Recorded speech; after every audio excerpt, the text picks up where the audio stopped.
اعوذ باللہ من الشیطان الرجیم بسم اللہ الرحمن الرحیم واتبعت ملة آبائی ابراہیم واسحاق ویعقوب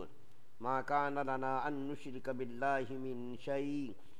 ذلک من فضل اللہ علینا وعلی الناس ولکن اکثر الناس لا یشکرون یا صاحبی السجن اارباب متفرقون خیر ام اللہ الواحد القہار ما تعبدون من دونه الا اسماء سمیتموها انتم وآباؤکم ما انزل اللہ بها من سلطان ان الحکم الا للہ امر الا تعبدوا الا ایاہ ذلک الدین القیم ولکن اکثر الناس لا یعلمون یا صاحبی السجن اما احدکما فیسقی ربہ خمرا واما الآخر فیصلب فتأکل الطیر من رأسه قضی الامر الذی فیہ تستفتیان وقال للذی ظن انہ ناج منہ اذکرنی عند ربک فانساہ الشیطان ذکر ربہ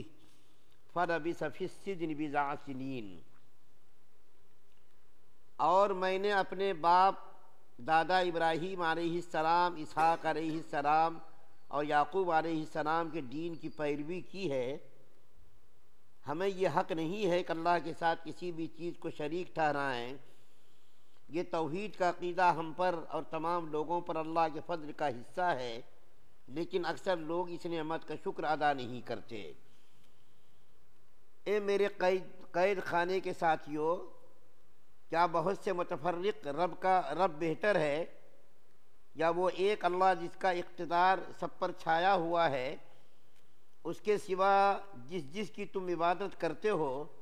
ان کی حقیقت چند ناموں سے زیادہ نہیں ہے جو تم نے اور تمہارے باپ داداؤں نے رکھ لیے ہیں۔ اللہ نے ان کے حق میں کوئی دلیل نہیں اتاری۔ حاکمیت اللہ کے سوا کسی کو حاصل نہیں ہے۔ اسی نے یہ حکم دیا ہے کہ اس کے سوا کسی کی عبادت نہ کرو، یہی سیدھا دین ہے، لیکن اکثر لوگ نہیں جانتے۔ اے میرے قید خانے کے ساتھیوں،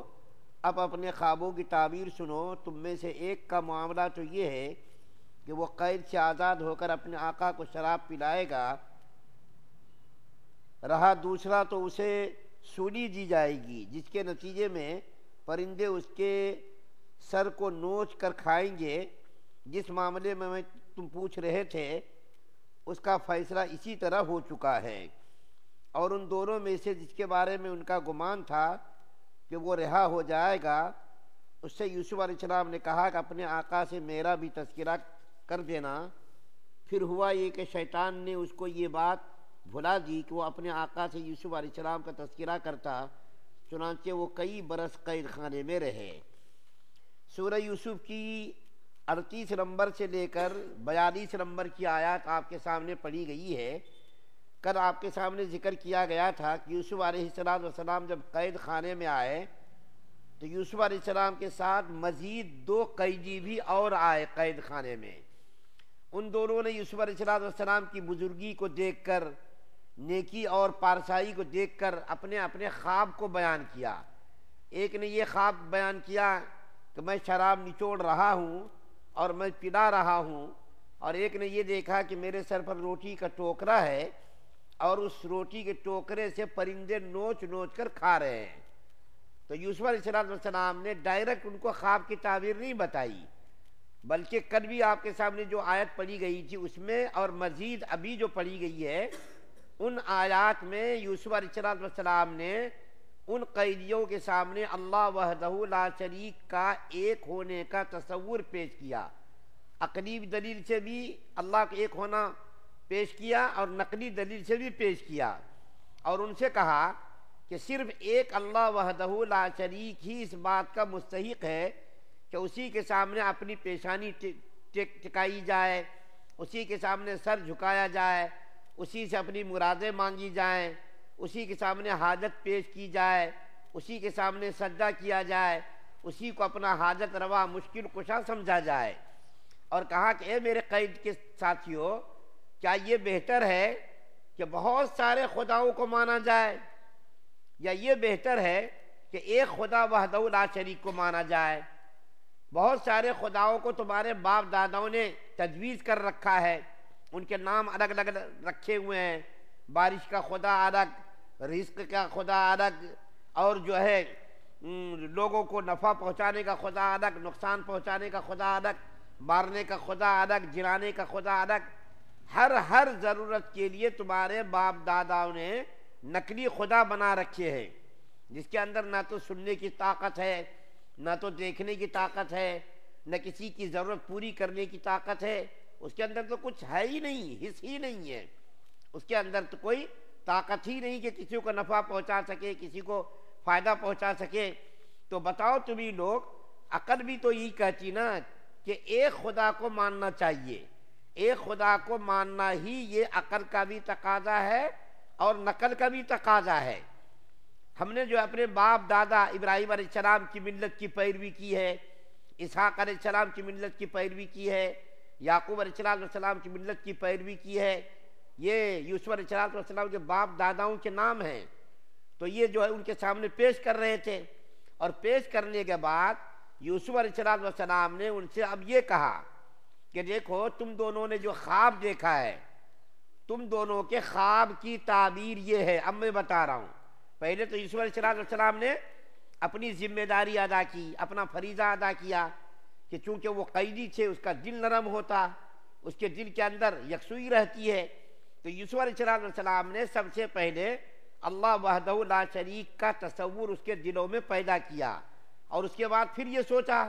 کہ لمبی چوڑی تقریر کروں گا تو یہ بیزار نہ ہو جائے، اکتا نہ جائے. تو یہ باتیں کہنے کے بعد یوسف علیہ السلام نے ان کے سامنے یہ کہا کہ اب میں تم دونوں کے خواب کی تعبیر بیان کرتا ہوں.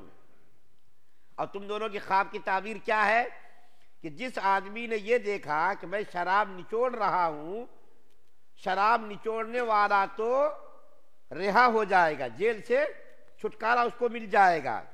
اور پھر وہ جو اپنی نوکری پر، اپنی ملازمت پر بحال ہو جائے گا. اور جس نے یہ دیکھا کہ روٹی کا ٹوکرا سر پر ہے، اس کو تو پھانسی پر چڑھا دیا جائے گا، اس کو پھانسی کی سزا ہو جائے گی. اور یہ جو میں خواب کی تعبیر بتا رہا ہوں، یہ میں اپنی طرف سے نہیں بتا رہا ہوں،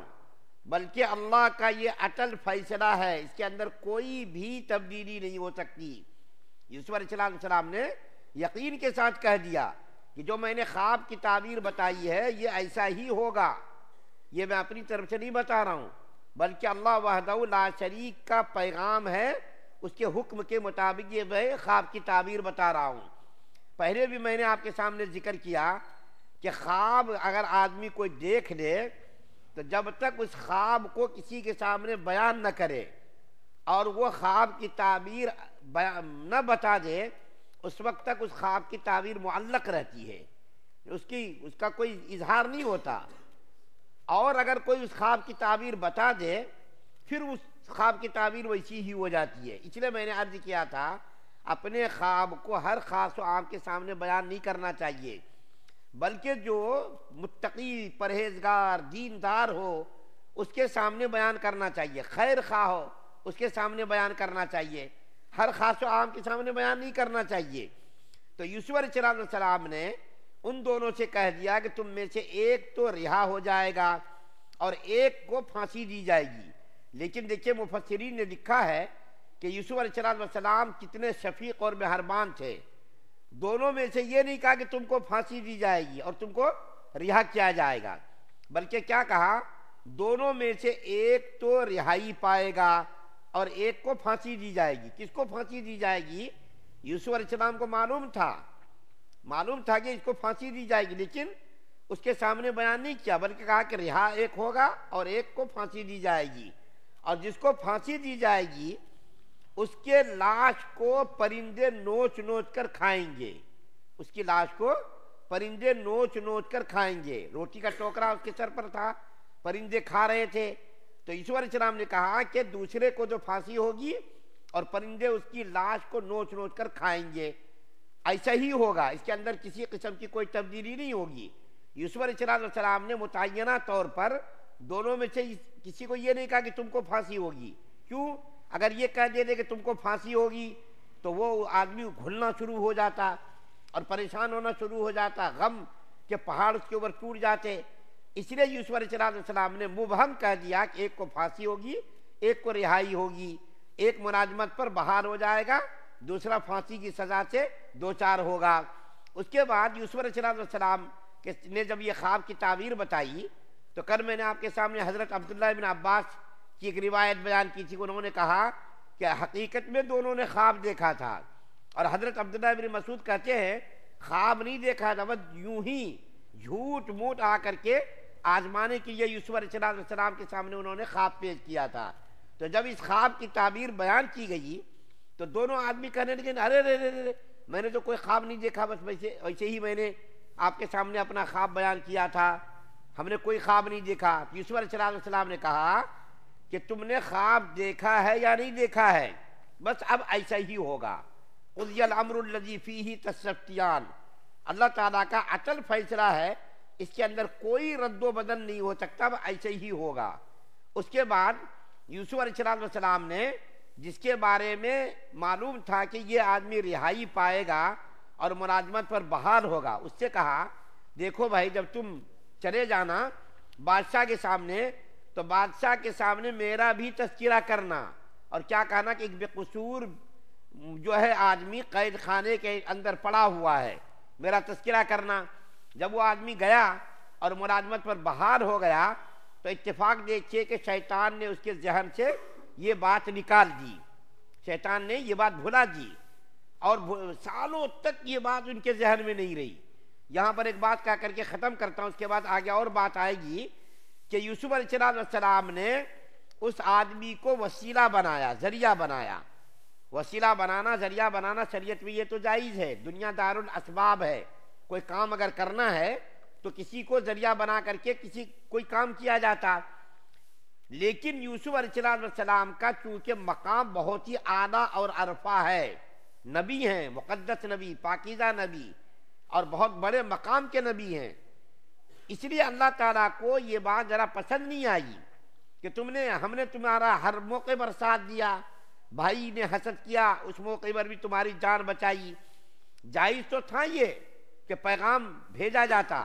لیکن یوسف علیہ السلام کے مقام عالی کے اعتبار سے یہ ذرا مناسب نہیں تھا کہ اللہ تعالیٰ کو چھوڑ کر کے ایک انسان کو وسیلہ بنایا جاتا، ایک انسان سے کہا جاتا ہے کہ تم جا کر کے بادشاہ کے سامنے میرا بھی ذکر کر دینا کہ بے قصور آدمی قید خانے میں پڑا ہوا ہے۔ تو یوسف علیہ السلام نے ان سے کہا تو اللہ تعالیٰ نے، نبی کریم صلی اللہ علیہ وسلم نے فرمایا کہ اگر اللہ تعالیٰ سے عرض کرتے یوسف علیہ السلام تو اللہ تعالیٰ ان کی رہائی کا ذریعہ فوراً پیدا کر دیتے، لیکن یوسف علیہ السلام نے چونکہ بیچ میں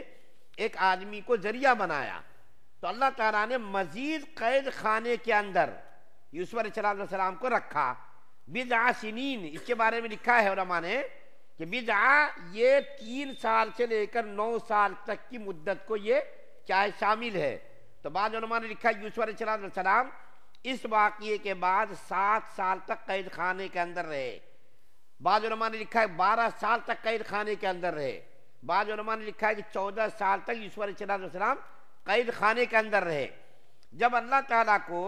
یوسف علیہ السلام کی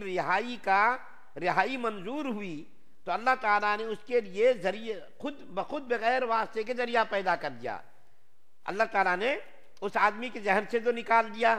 7 سال 12 سال 14 سال اتنے سالوں تک اللہ تعالیٰ نے اس کے ذہن سے نکال دیا، اس نے بادشاہ کے سامنے ذکر ہی نہیں کیا۔ لیکن جب اللہ تعالیٰ کو یوسف علیہ السلام کو قید خانے سے نجات دینی منظور ہوئی تو اللہ تعالیٰ نے اس کے لیے راستوں کو ہموار کرنا شروع کر دیا، اور اس کو کس طریقے سے ہموار کرنا شروع کیا اس کا ذکر آگے آئے گا۔ اللہ سے دعا ہے اللہ ہم سب کو سننے زیادہ عمل کی توفیق عطا فرمائے۔ سبحان اللہ و بحمدہ، سبحانک اللہم و بحمدک، ونشہد ان لا الہ الا انت